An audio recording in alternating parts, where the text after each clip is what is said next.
taunya juga tadi di berita dari berita tadi di mana ya, di Detik ya, Detik.com. ya. Jadi saya udah baru tahu dari situ, udah secara e-court ya, E-court, e-court litigation. Buat saya sih ya udah, emang mungkin caranya seperti itu ya, kita ikutin aja dulu. Kalau kaget ya kaget, karena saya pikir gini, karena kan saya belum ketemu nih untuk secara maksudnya empat mata ngobrol gitu kan, untuk mencari solusi.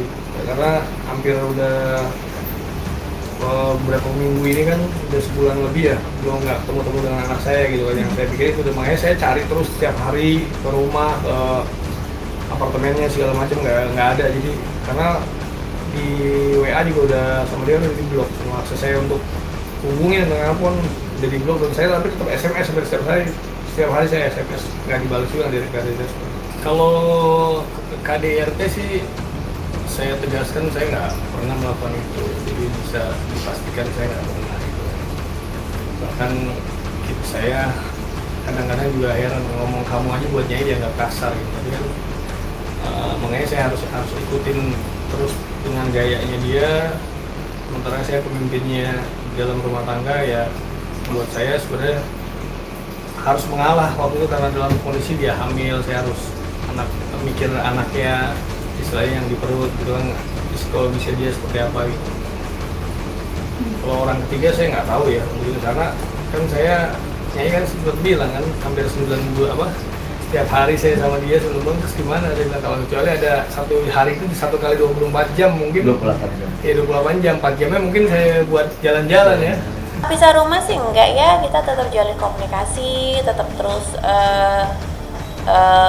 sharing tentang Sultan juga gitu. Kalau misalnya untuk pisah rumah sih enggak ya, kita tetap terus ketemu, cuman mungkin beda tempat tinggal. Ya ada masa cooling down terlebih dahulu ya. Ini kan saya rumah tangga saya berdua, saya berpikir kan terlalu banyak orang luar yang ikut jalan. Sebenarnya saya tadi mau ke kakak sepupunya ya, cuma akhirnya saya berpikir lagi, kenapa jadi orang lain banyak ikut campur dalam rumah tangga saya gitu kan, seperti kemarin istilahnya dari lahiran sampai itu ya. Karena kan yang ngerasain senang ya saya, yang susah saya, dan harus saya yang pikirkan itu gitu. Kalau kodratnya saya sebagai pemimpin yang ditempatkannya ya pasti harus seperti itu gitu. Kalau itu bisa dilihat sendiri aja langsung di rumahnya tuh masih ada hal-hal yang seperti itu. Kalau saya sih ya intinya karena dalam hal itu kan yang Nyai bilang bahwa itu kebudayaan, tapi kadang-kadang ya saya kasih dia pengertian bahwa yang namanya budaya itu bukan intinya kalau kita berketahuannya ya Allah ya nggak usah minta dengan siapapun gitu, hanya Allah yang kita minta gitu. Cuma saya sering ngasih dia arahan seperti itu, dan yang paling kita ajak dia ngaji atau pengajian jadi segala macam, buat mungkin untuk kita sama belajar untuk lebih ke agama lebih dalam. Karena kan saya bilang, kalau dibilang wah saya juga ada hijrah gini-gini, enggak, saya lagi belajar juga untuk menjadi orang baik atau benar baik. Keras sama keras pasti tidak akan bertemu ya, jadi lebih baik Nyai mengalah, dan juga kalau misalnya Kang Mas Papa udah cooling down, ya baru bisa kita komunikasikan. Cuma kalau misalnya dua-duanya masih keras kan, nggak ada win-win solution, nggak ada titik temu. Masih banyak sekali benda-benda pusaka peninggalan almarhum mama. Nah, Kang Mas Papa kadang suka ada perbedaan pendapat tuh. Nah, di situ sih lebih ke budaya ya. Ya, itu yang mungkin kadang suka ada gesekan gitu. Cuman ya udah. Suami baik, sabar, terus apa lagi ya? Kalau keras sih ya itu mungkin karena memang sifatnya ya. Terus mungkin juga karena anak pertama, kalau kan anak bungsu, jadi manja banget ya, mungkin ada sedikit gesekan ya kurang. Kalau dalam rumah tangga sih, yang rumah tangga siapapun, mau guru ataupun apa pasti ada masalah ya. Nggak ada rumah tangga itu nggak ada masalah, karena kan ibadah terpanjang itu adalah di pernikahan. Nah, tinggal kitanya menyikapinya saya sebagai pemimpin rumah tangga udah pasti kodrat seperti itu, dan dia sebagai makmumnya yang harus nurut atau taat dengan saya gitu. Nah kalau percekcokannya ya hal-hal kecil saya anggap masih biasa gitu. Cuma kemarin itu mungkin ada kekecewaan masalah waktu berbarengan ibu saya masuk rumah sakit itu kan. Karena emang awal saya nggak ketemu anak saya ya pas awalnya itu. Jadi ibu saya masuk rumah sakit, saya harus urusin dia sampai masuk ICU. Terus saya selesai, ibu saya udah agak tenang, saya di ICU, saya balik, Nyai udah nggak ada di rumah. Newborn saya nggak mungkin, saya pikir kan foto newborn pun fotonya bayi, emang Nyai udah siapkan 6 kostum untuk saya gitu. Tapi kan kondisinya ibu saya ini belum ACC untuk masuk ICU gitu kan, saya harus tunggu sampai itu karena adik saya kebetulan yang nemenin saya pun ada anak bayi juga nggak boleh masuk karena umur anak umur 7 bulan yang sering pernah bantuin Nyai juga di rumah. Kalau yang lain kemarin kan pas meeting makanya sih bagi tugas aja kita gitu karena saya nggak tahu dan saya ngerasa gini. Dulu saya masih zamannya bandel pun ibu saya sama seperti jadi saya ngerasain harus ibu saya yang saya urusin gitu.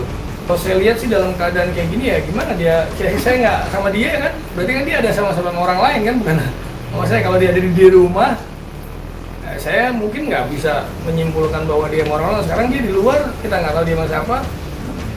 Saya istilahnya dalam hal ini udah beberapa minggu bulan dalam keadaan ini sebenarnya buat saya beban sebagai laki-laki. Kok lu istri di luar nggak bisa tahu, tapi kan emang dia keluar sendiri gitu dari rumah itu. Kalau misalnya nggak ada cekcok sedikit, nggak ada itu kan nggak mungkin. Berarti kan kembar dong. Suami istri itu kembar, jadi udah tahu maunya apa, nggak sukanya apa. Nah karena kita dua kepala, dua sifat, jadi ya pasti akan ada perbedaan. Jadi kalau ditanya pasang surut ya kita semua pasti mempunyai pasang surut. Cuman kita pinter-pinter dalam saling mengerti lah, mengalah gitu. Kalau belajar kita harus terus belajar ya, karena kan kita perkenalannya pun juga nggak lama ya karena ta'aruf. Jadi ya itu mungkin ada hal yang ternyata Nyai nggak suka ini, ternyata Kang Mas Papa nggak suka ini gitu. Kita baru tahu, ya nggak apa-apa. Nanti berarti kedepannya sudah tahu, berarti ini itu harus begini, itu harus begitu. Jadi harus saling ada yang mengalah. Sebelumnya juga pasti kan kita ada gesekan-gesekan sedikit juga lumrah gitu. Toh yang nikah udah berpuluh-puluh tahun pun juga pasti ada gesekan gitu. Jadi yang nggak masalah.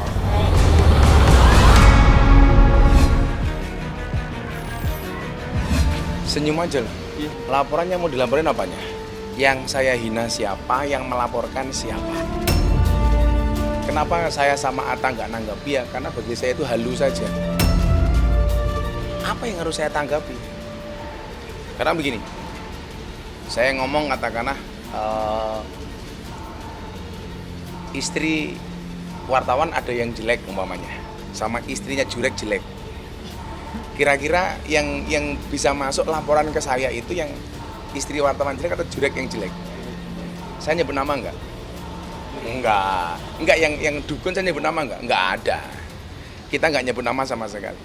Lah, kemudian dalam kapasitas apa kita dilaporkan, yang melaporkan sama beliau-beliaunya yang terhormat. Katakanlah Persatuan Dukun. Saya mau tahu Persatuan Dukun di Indonesia itu apa sih? Bisa aja. Makanya kenapa kita santai banget. Saya teleponan sama Atta. Gimana bro? Gimana Gus? Ya fine aja, nggak ada masalah. Jadi nggak perlu saya tanggapi berlebihan itu. Ya kalau mereka butuhnya untuk buat konten ya mudah-mudahan ramai kontennya, itu aja. Jadi yang kami laporkan atas podcast penghinaan yang mengatakan bahwa istri dukun itu jelek dan merongos.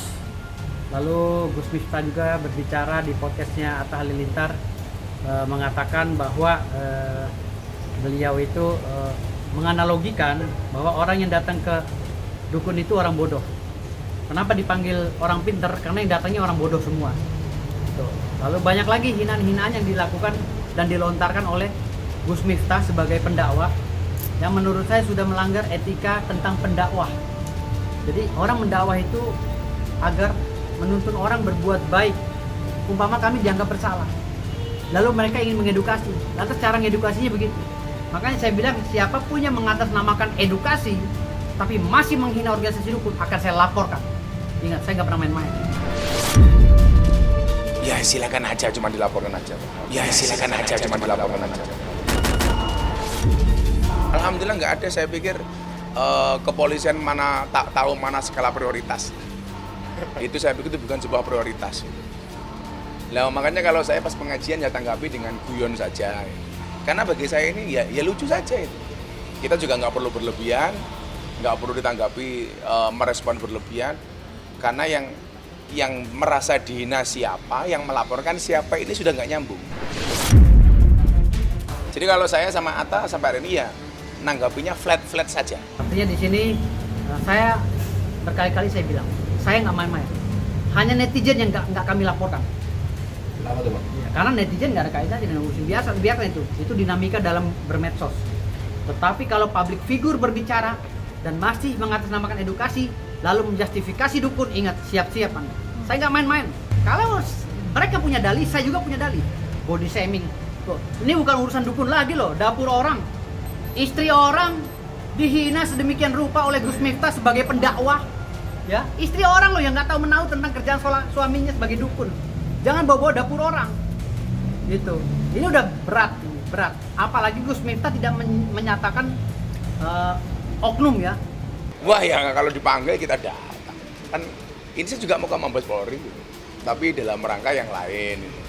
Dalam rangka ada silaturahmi, ada teman-teman pejabat yang pengen silaturahmi dan mendengarkan tausiah dengan cara saya, ya saya datang. Jadi kalau dipanggil ya silakan. Tapi saya pikir kawan-kawan kita penyidik yang terhormat ini pasti tahu lah. Ini apakah memungkinkan untuk dipanggil atau seperti apa. Kan yang namanya orang laporan kan bisa ditindaklanjuti, bisa tidak. Tergantung materinya. Nah, kalau memang tidak masuk unsur ya, entah apa kalau seandainya ya dipanggil ya kita datang, ngapain? Ya kalau saya sama umpamanya sama Atta dipanggil ya kooperatif. Kita kan warga negara hukum yang baik.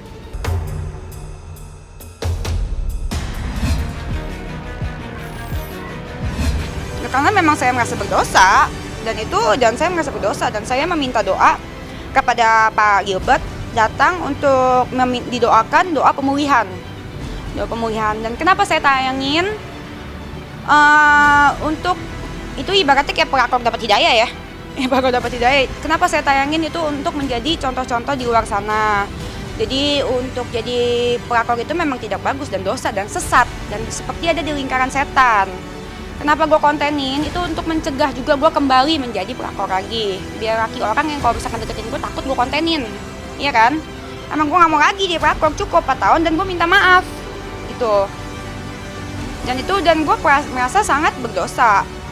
Kenapa pemulihan itu gue siarkan, gue masukin konten. Itu bukan buka aib menurut gue. Aib itu adalah sesuatu yang masih lu jalankan di belakang. Tapi di depannya lu tuh sosok baik di kamera. Terus di belakangnya lu masih jahat sama orang, masih jadi pelakor, masih jalankan. Kan banyak yang kayak gitu kok. Gue emang enggak, gue jujur. Tapi gue berjanji sama diri sendiri dan berjanji sama Tuhan tidak akan mengulangi lagi dosa itu. Karena gue sudah mengalami punya hubungan 4 tahun dan seperti lingkaran setan dan sudah sepantasnya disudahi dan supaya tidak ada jalan untuk kembali bagi kedua belah pihak biar kita sama-sama enak, gue kontenin aja. 4 tahun bukan waktu yang sebentar karena saya cinta. Sampai sekarang juga saya masih cinta. Saya mau minta maaf lah sama bininya. Saya mau minta maaf aja dia sama bininya biar tambah nggak mungkin lagi. Iya kan, soalnya kan selama ini tuh memang udah sering gitu lah. Gue tinggalin dia tinggalin gue. Bahkan gue kan pernah sampai hampir mau kawin. Iya kan, yang gue kabur di Amerika itu, inget kan lo? Was-was, iya kan gue pernah cerita kan? Iya, gue mau kawin tuh dulu tuh di Amerika tuh. Di WA-in terus Lian mau kawin. Di WA terus misu gue jadi kepikiran kan, gue jadi puyeng, gue pulang langsung gue kabur, gue tinggalin, gue bawa koper gitu malam-malam. Gue pulang tuh ke Jakarta tuh. Iya, makanya untuk mencegah adanya itu karena semua kita selalu saling meninggalkan tapi hubungan kita baik-baik aja. Gitu. Kalau misalkan hubungan kita tidak baik-baik aja gini kan ribut kan nggak mungkin balik. Iya kan? Gitu. Sebenarnya itu banyak keceplosan karena aku ngerasa berdosa, saking ngerasa berdosanya aku nangis karena aku nggak pernah nangis sih. Saking ngerasa berdosanya, saking aku sukanya, saking aku tulusnya sama dia, takut sama Tuhan dan gue merasa bersalah sama dia. Gue merasa bersalah sama anak-anaknya dan gue merasa bersalah juga sama emak gue. Dan ya pertama sama Tuhan sama emak gue dan sama dia juga. Awalnya itu kan saya pengusaha jual bunga ya kan. Awalnya ya kenalan, terus kayak gitu awalnya ya, terus saya jualan bunga, terus dikasih ada proyek lah ya, terus ada proyek, terus kayak gitu. Pertama juga saya nggak mau, kan saya tahu, beda 7 tahun saya sama dia. Jangan dikira gadun ya, orang kira semua om-om lagi. Netizen kan suka berpikiran bebas, beda 7 tahun, bukan gadun kok, bukan om-om. Terus kayak gitu ya ada urusan itu bunga, terus kayak gitu pertama saya juga nggak mau. Pertama saya anggap dia teman, mungkin tapi dia mendekatinya saya berbeda, memang benar. Terus kayak gitu setelah 3 bulan proyek itu berjalan dengan lancar, terus gitu setelah 3 bulan kita masih komunikasi dengan baik. Abis itu namanya cewek, kalau misalnya dibaik-baikin ya jadi rayu-rayu, jujur, luruh juga gitu. Saya tahu saya salah, saya minta maaf sebesar-besarnya, dan saya janji saya tidak akan mengulangi lagi gitu. Jadi untuk pelakor di luar sana, ya lu orang harus tobat, karena lu orang juga nggak mau kan kalau laki lu jambi orang, itu aja. Jangan melakukan sesuatu yang tidak mau dilakukan kepada diri anda sendiri. Satu lagi, jangan nyakitin orang, jangan pernah menyakiti orang kalau lu nggak mau disakitin. Itu aja sih. Gue tinggalin dia mah udah sering banget, udah hal biasa terjadi. Cuma bolak-balik itu dramanya loh. Apa ya? Ya kayak gitu, udah sering. Kita udah sering saya meninggalkan, ditinggalkan. Ujungnya baik lagi. Iya, makanya untuk memecahkan rantai setan ini ya udah marilah kita saling benci aja sekarang. Kalau dulu kan baik-baik terus. Bukan sahabat lah, mana ada sih sahabat jadi pelakor, gila ya? Nggak ada lah, bingung gue mau nanya ini gimana sih? Kenal nggak sih kamu sosoknya? Nggak kenal. Nggak. Sampai sekarang masih komunikasi. Enggak. Di WA sih aku blok ya. Ini mencegah untuk adanya lingkaran setan. Kalau dulu putusnya baik-baik, blok-baik, udah lah kita hancurkan saja lah semua, kita saling benci aja udah lah, biar tidak masuk lagi ke dalam lingkaran setan. Gue udah nggak peduli, ya kan? Gue mah nating tulus, disesalkan, gue menyesal ketemu dia. Harusnya gue nggak ketemu dia. Tapi kalau mungkin itu jalan Tuhan, mungkin itu cobaan dari Tuhan. Harusnya gue ngomong enggak dari dulu. Mungkin itu cobaan dari Tuhan. Harusnya gue ngomong enggak dari dulu.